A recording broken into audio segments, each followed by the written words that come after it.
Sa ngayon, wala tayong minomonitor na bagyo or low pressure area sa loob at labas ng ating area of responsibility, ngunit maulan na panahon pa rin yung mararanasan sa malaking bahagi ng Visayas at Mindanao. Makikita po natin dito sa ating satellite animation na meron pa rin mga convective or makakapal na kaulapan na umaabot sa malaking area ng Visayas. Itong mga cloudiness na ito ay associated sa shear line kung saan ina-expect pa rin po natin yung maulan na panahon sa malaking area ng Visayas, maging dito din sa Masbate at Sorsogon at sa area din po ng Romblon, dala ito ng shear line. So, posible pa rin po yung katamtaman hanggang sa paminsan na mga malalakas na pag-ulan. And also, may kita din natin dito sa area naman ng Mindanao na may mga makakapal din na kaulapan na may kita dito sa ating satellite animation. Ito naman ay dala ng easterlies and ina-expect din po natin ngayong gabi, mataas din yung possibility ng mga moderate to at times heavy rains sa buong bahagi ng Mindanao. Kaya naman pag-iingat po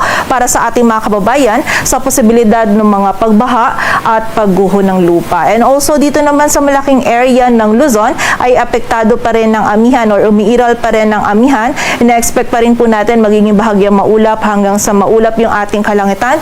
Posible pa rin yung mga light rains lalong-lalo na dito sa nalalabing bahagi ng Bicol region, maging dito din sa area ng Quezon.